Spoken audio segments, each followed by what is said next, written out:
everybody, welcome to episode 42 of the Craft House Magic podcast. My name's Ellie and I'm coming to you from Norwich in Norfolk in the UK, and today is Wednesday the 13th of June 2018.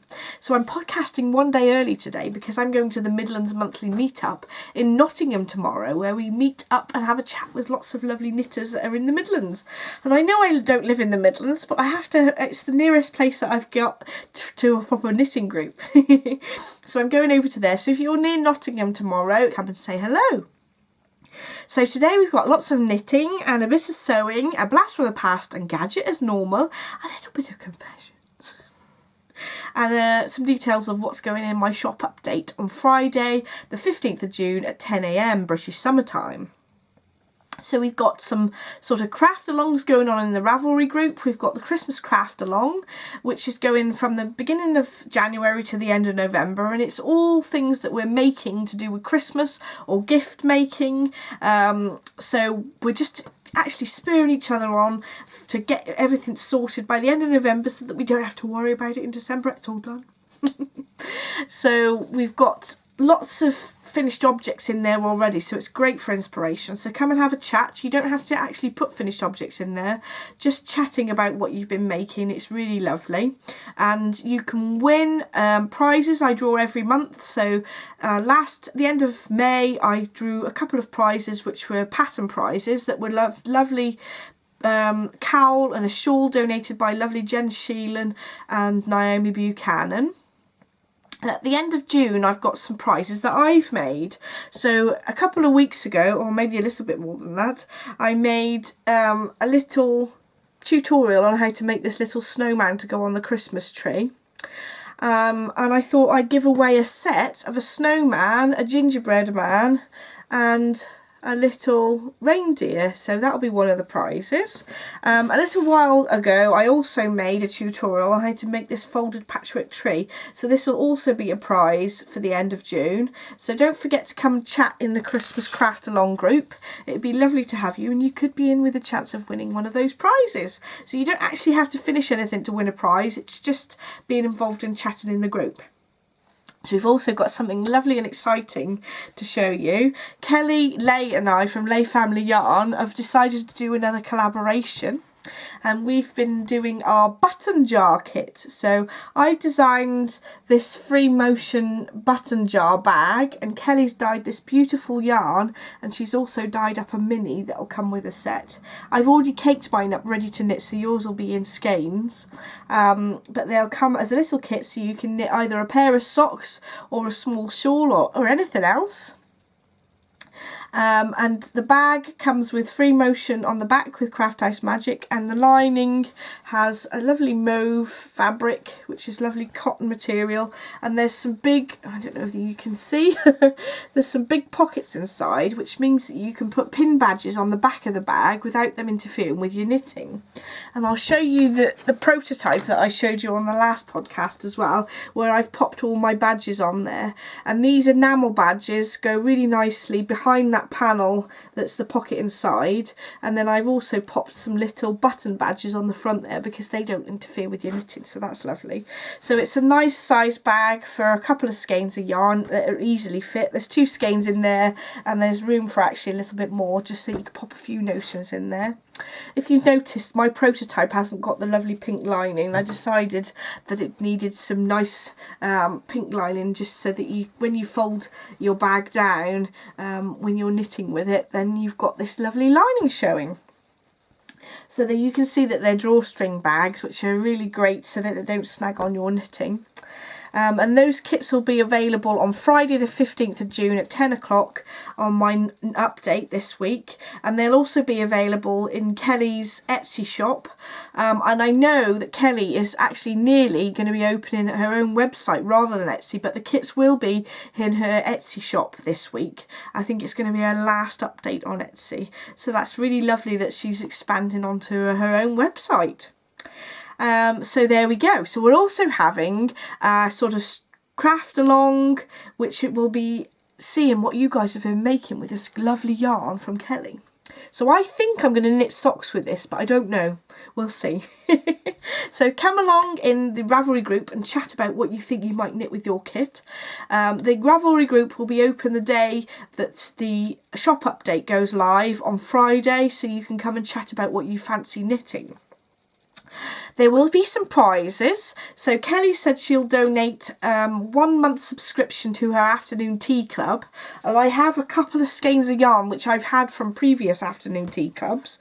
So this one was her first month, and this was to do with vintage china, which was really, really pretty. I haven't opened it, I haven't skeined it up, caked it up yet, ready to knit, but it's so beautiful. And I also have got one of her latest skeins of yarn from the, I think it's from the beginning of June, which I think everyone's got already. But if you haven't received the latest one, look away now. This is a macaroon inspired yarn, which is absolutely gorgeous. So you can see that one of these skeins, well, it'll be a different colourway, could be yours. And it also comes with a beautiful little progress keeper from Chapel View Crafts. And Cheryl does the most gorgeous little handmade little clay progress keepers that are lovely. So that'll be one of the prizes. And then I'll also put a notions pouch and some progress keepers that will match the button jar theme. So if you've got the kit, then it'll go nicely with it. So I'll have just a discussion thread for people to chat about what they've been making with their kit, and I'll draw the 2 winners from the discussion thread rather than having a finished objects thread there. So that'll be lovely to have a sort of knit along or crochet along with anybody. So yeah, anything you do with the yarn, and if you come up with a different craft that's not crochet or knitting, it'll be lovely to see what you make of it. Oh, goodness me, there's lots of chatter at the beginning of this podcast. You may have noticed that I've also put up a tutorial of how I do my long tail cast on for my socks last week. I will be putting a tutorial on how to do my socks top down, because I've already done a toe ups tutorial, and I thought it might be quite nice for you to have a top down tutorial as well.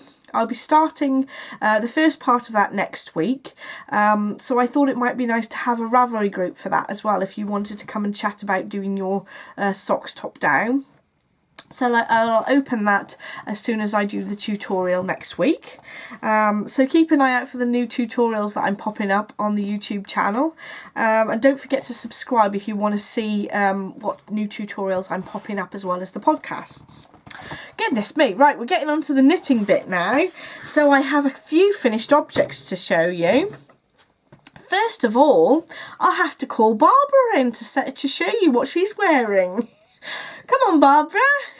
Goodness me, Barbara, you must be cold wearing those two. So Barbara is wearing my dragon wing cowl, and the pattern is by Jessie Rayett, and it's actually a free pattern on Ravelry, but you can actually get a more detailed version that's a paid for pattern.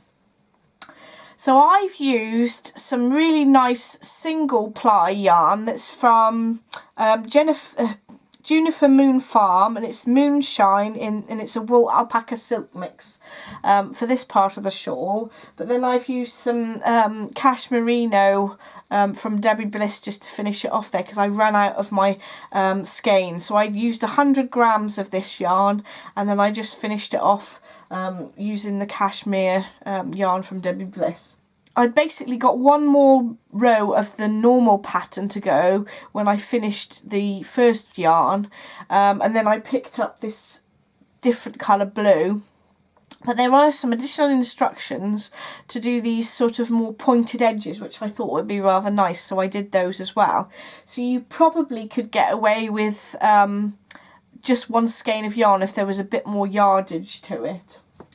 So the pattern is really easy to follow, and there's some videos on how to do these sort of chain pickup stitches once you've actually knitted the piece. You drop stitches and then pick those back up again, and it makes these lovely chunky ridges. I'm really pleased with how this turned out, and I managed to pick up some really cool brown buttons that I think go really nicely with the cowl, and I picked them up from eBay. If you're interested in where I got them from, just pop me a message and I'll send you the link for that. But there we go. I did show you it finished knitting last time, but I blocked it. I just soaked it in some wool wash, and then I just pinned it out and stretched it so that the length that goes around your neck, I've actually made it a bit longer by stretching it out a little bit and then pulling these points a little bit out a bit more. I don't think I actually needed to stretch it out quite as long as I did, so I think if I did it again, if you're knitting it, what I do is measure the distance that you want it to go around your neck and then stretch it to that amount rather than going crazy and stretching it as much as you can. But it still looks quite nice. I think on me, Barbara's got a bit of a bigger neck, and it actually fits her slightly nicer. I could probably show you how it fits on me, to be honest. So the buttons that I picked are actually quite tight, because you actually use the edges of the stitching rather than making buttonholes in this garment, or cowl I should say. Just undoing the buttons so that you can see what it looks like. So there we go, you can see how I've popped the buttons on one end, and then you have this edge, and then you can pop that round your neck. And what you can do actually is, rather than, you can move where you're doing the buttons up along the edge of this bit here so that you can adjust it to your size. So there we go, so that's what it'll look like. I won't bother doing the buttons up because I'll need to take it off because it's way too hot in here at the moment. So there's my first sort of finished objects that's actually been blocked now. And then you can see that Barbara's wearing my pavement sweater. So all finished. I can't believe this. I think I knitted it in about 3 weeks. I never thought I'd knit a garment in 3 weeks. It's absolutely crazy. So this is the pavement sweater from Vera Valimaki. And the yarn I used was from Fine Fish Yarns in the Mauve colourway. And it's absolutely beautiful, the drape on this, I love it. So I spoke about how I alternated skeins on the last podcast. I alternated skeins right in the centre here because there was some short rows. And you can see how the edge of the garment goes up slightly at the sides. And then I knitted the main body about 1 inch shorter than it says in the pattern, the same with the arms, because apparently I'm quite short. And I tell you what I did as well. So I did the largest size for the main body of the garment, which meant that I cast on a certain number of stitches under the arms, but then because I wanted to knit the sleeves a size down, I actually decreased around the bottom of the arm as soon as I'd picked those stitches up, down to the stitch count that I needed for the size down, because they are quite sort of baggy, these sleeves anyway, and I didn't want them to be too oversized. And I'm pleased I did that because they're just nice. On the next episode I'll wear it so you can see what it looks like on me. But it's nice for Barbara to wear it because I can talk about it a bit better when Barbara's wearing it. So I really like the little bit of garter stitch that's around the neck and on the bottom. I think that this pavement sweater does have quite a wide neck, but I don't mind that. But some people don't like it too much, so you might want to perhaps go down an additional needle size for that so that it's not quite so loose around the neck. But I quite liked how it fitted me. I alternated skeins all down the arms as well as the body, but then I did the slightly darker shade just on the cuffs there. And like I said, it was a bit shorter than it said in the pattern. I ended up using 217 grams of yarn for the main body of the garment. And then I think I used... goodness me, I can't remember.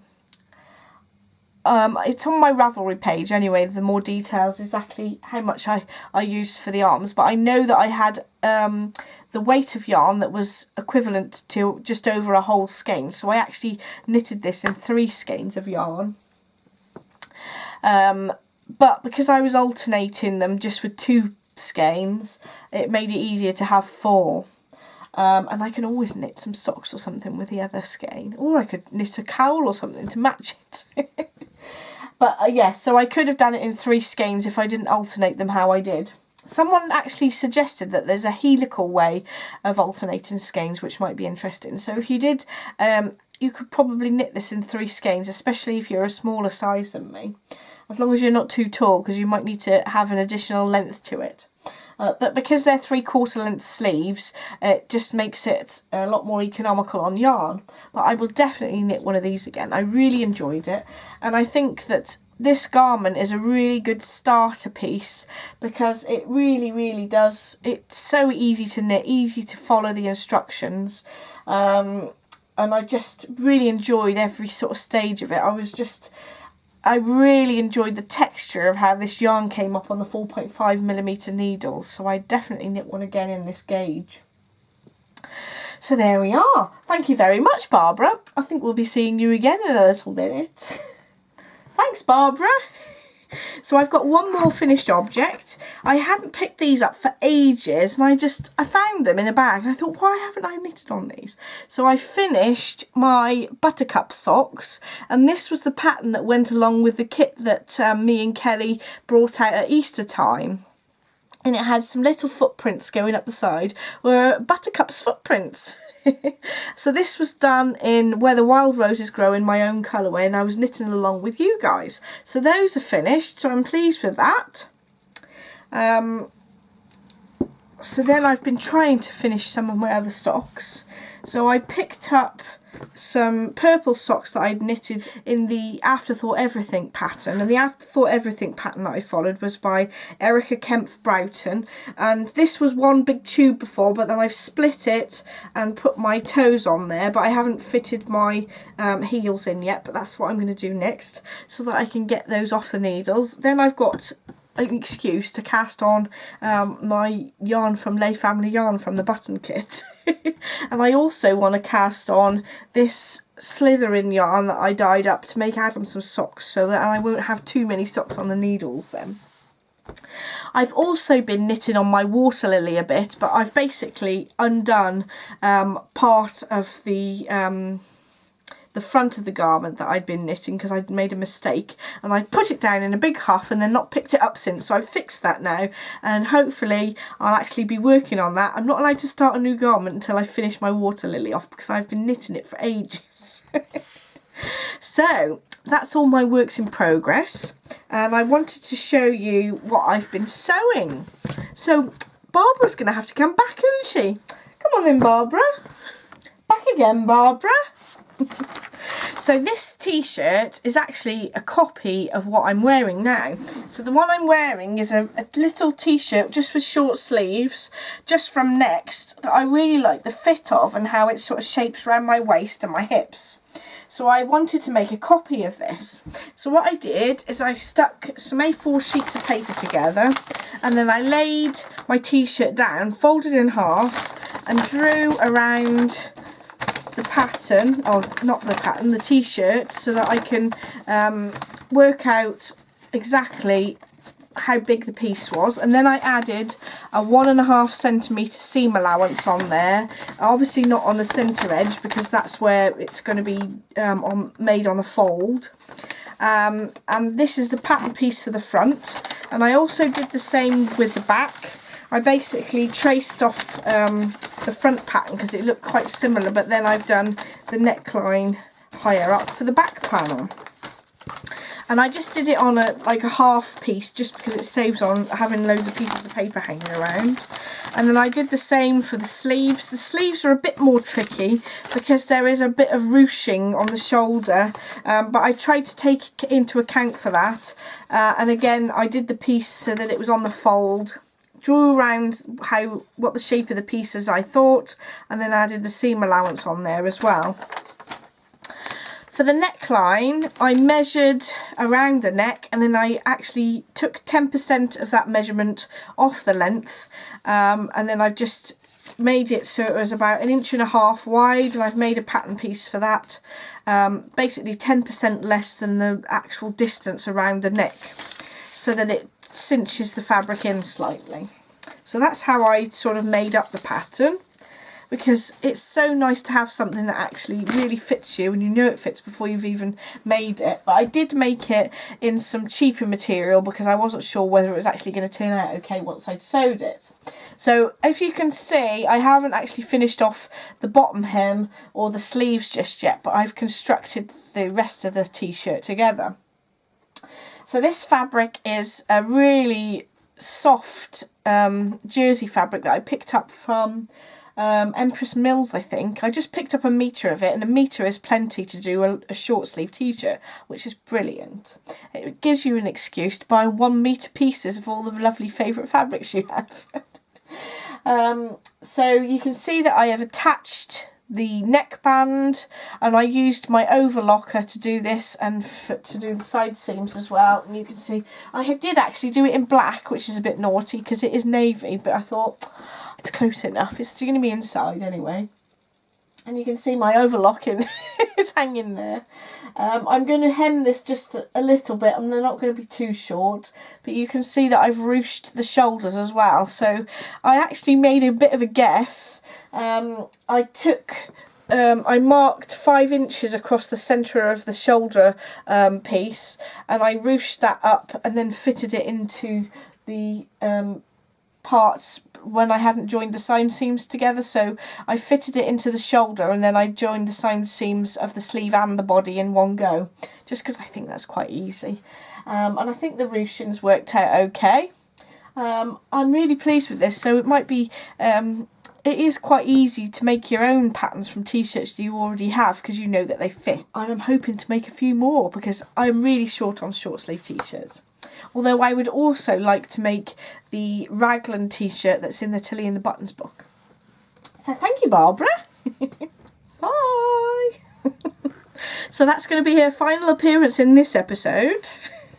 I've been cutting out as well. My lovely friend Jo came over and she was doing some sewing and I cut out a couple more things. So I had this fabric from Fabric Styles. I've actually cut out a cocoa out of this one, ready to sew. And I've also cut out a Springfield top by Cashmerette Patterns in this beautiful floral sort of poplin fabric that's ready to sew. So you never know, I might actually have finished things next time. I don't know, the time just seems to run away with me and I haven't made as much things in terms of sewing as I want to recently. So that's all good. And I've got to the next section, the blast from the past. So I actually have a box of things that I haven't touched for ages and I thought, oh, completely forgot about that. So I made this piece when I was in a group in Dillham called the Worsted Weavers, Spinners and Dyers, and we had a little competition and you had to make something that was either woven, spun or dyed, and I tried to do all 3 things. So this is yarn that I've spun on my spinning wheel, and it's some merino yarn that's been hand dyed, or merino fleece that's been hand dyed, and then I've spun it. So I did it quite thick and thin to get a nice textured effect so that I could then stitch it onto this background. I also did some weaving on a small tapestry loom just to depict sort of waves. And then I sewed some cute little beads onto this bit of felt here, and then I've sewn some bigger beads to be like the bubbles of the water bubbling up. So I've actually attached, this is felt on the back, and I've put 2 pieces of felt with some quite stiff sort of interface in between it just to keep it so that it's nice and flat, and I've just sewn some little tabs on the back to hang it on the wall. So there we go, that's this week's blast from the past. I should probably actually put this on my walls instead of leaving it in the drawer. You can see that sort of bluey greens are my favourite colours. So that's the blast from the past. And now we need to go into the gadget for this week. So I'm just opening my little packet. So these are Knitter's Pride needles that my lovely friend Terry sent me. And I've been keeping them in this little packet because it's really cute. But these needles I find really useful because they've got a great big eye on them that you can put yarn through if you're sewing your ends in. And I find it really useful, especially for sewing the ends in on this cowl. So you don't have to fuss about with threading thick yarn through a tiny little eye, that is brilliant. So they're like a metal needle with a plastic loop on. I'm not sure whether you can actually get hold of these in the UK, but I'm sure they have something similar that's actually just all plastic. But I do like the fact that this has got a metal tube to it, or needle to it. So there we go. Thank you, Terry. So that's my gadget finished for this week. So we've just got confessions and shop update information. So now it's time for confessions. I've not been that bad. I was so good up until I think it was Monday. I'd not actually bought anything. And then I saw that Caroline from Caroline Loves to Sew, and this is her card, had got up some of her beautiful new pin badges that she'd had designed. Look at this. How cute. How unbelievably cute. This is Sybil, the sheep, and she designed it. And it's absolutely gorgeous. It's a lovely enamel pin badge with one of those little metal clasps on the back. So that will be go. You can't see my properly. There we go. It's lovely and shiny. That'll go on my bag that I've got all my pins on at the moment. So I've got to decide where it's going to go. So that's lovely. Thank you so much, Caroline, for doing those. She's got some on her Etsy shop if you're interested in getting one. There we go. Her Etsy shop and Instagram details are there if you want to find her.